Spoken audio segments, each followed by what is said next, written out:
नमस्कार, divine living channel में आप सभी का स्वागत है।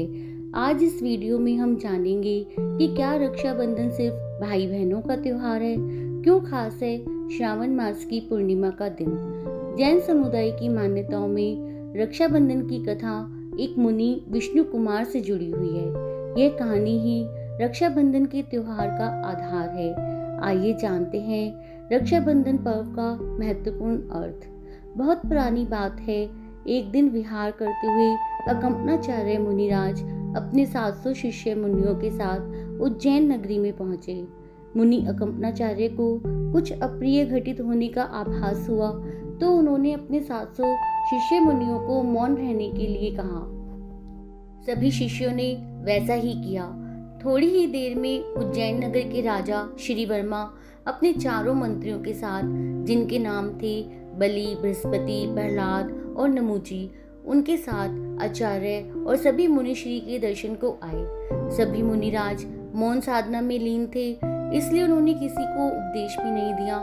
चारों मंत्रियों की धर्म में बिल्कुल आस्था नहीं थी, इसलिए मुनिराज को मौन में बैठा देखकर उन्होंने उन मुनियों का मजाक बनाना शुरू कर दिया और कहने लगे, इन मुनिराज को कोई ज्ञान नहीं है, ये सिर्फ ध्यान करने का नाटक कर रहे हैं। थोड़ी देर रुककर राजा और सभी मंत्री वहां से चले गए। उसी समय क्षुरसागर महाराज जी आहार करके नगर की तरफ आ रहे थे। मंत्रीगण उनका भी मजाक बनाने लगे।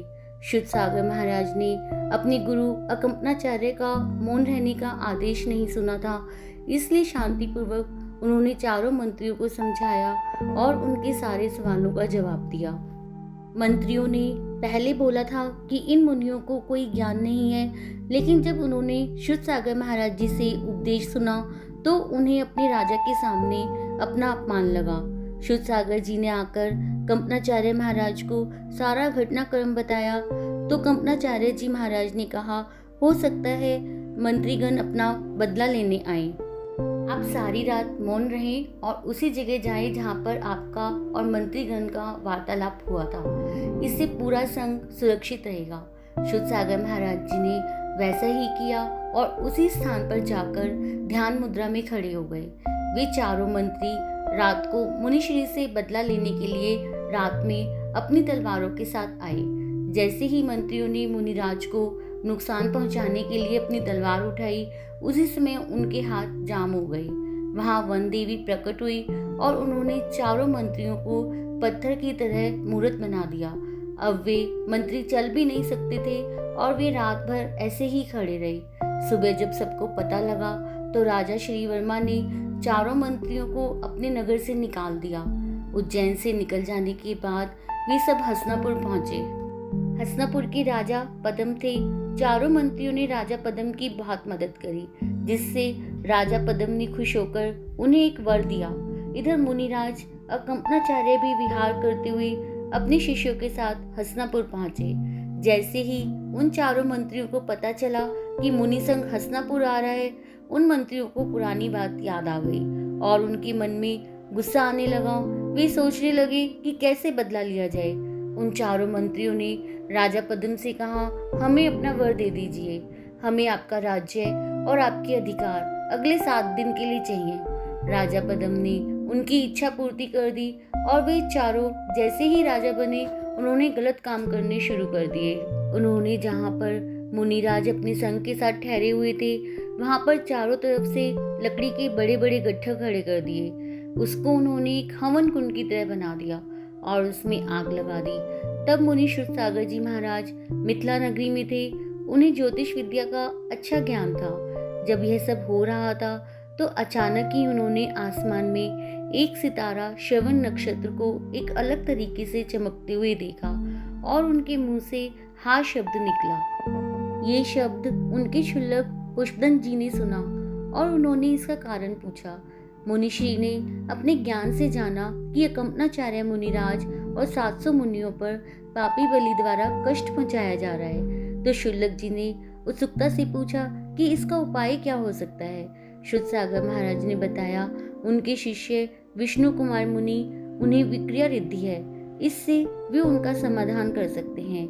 विक्रारिद्धि जिसके पास होती है वे अपना कैसा भी रूप बना सकते हैं। वो अपने शरीर को घटा या बढ़ा भी सकते हैं। फिर शुल्लक जी मुनि विष्णु कुमार से सभी मुनियों की सुरक्षा की प्रार्थना करने लगे।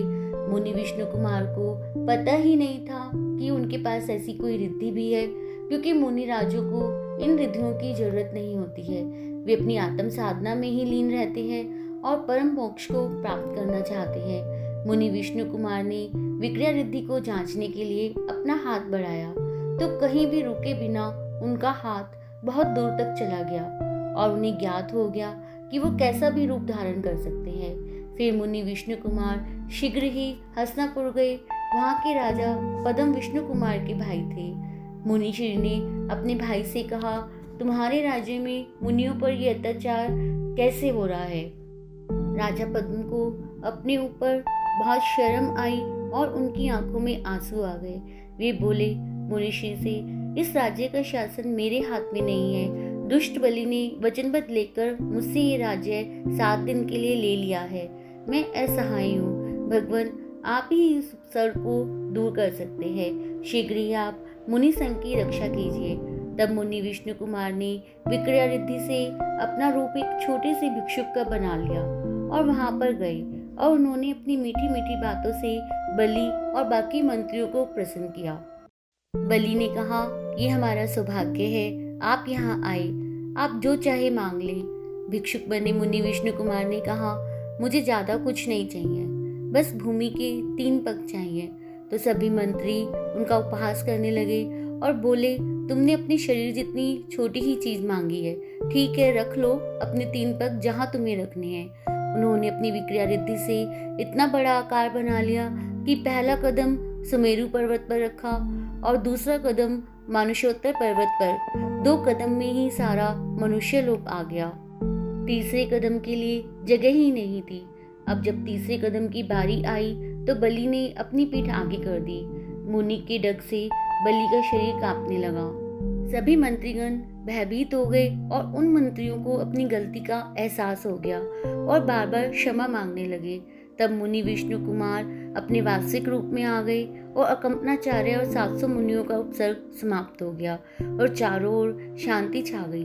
उसके बाद मुनि विष्णु कुमार ने आगम अनुकूल मुनिपद छोड़ने का प्रायश्चित लिया और घोर तपस्या करके मोक्ष को प्राप्त हो गए। वे चारों मंत्री भी सच्चे धर्म को ग्रहण कर उसके उपासक बन गए। ये दिन था श्रावण मास की पूर्णिमा का दिन। इस दिन ही मुनियों की रक्षा हुई थी। इस दिन को याद रखने के लिए लोगों ने हाथ में रक्षा सूत्र बांधे। तभी से ये दिन रक्षाबंधन के नाम से मनाया जाने लगा। श्रावकों ने इस दिन मुनियों को खीर से आहार कराया था और आज भी लोग इस दिन घरों में खीर बनाते हैं और विष्णु कुमार की पूजा करते हैं। आज हमने जाना कि जैन धर्म के अनुसार रक्षाबंधन मनाने का सच्चा अर्थ। आज के लिए इतना ही। जय जिनेंद्र।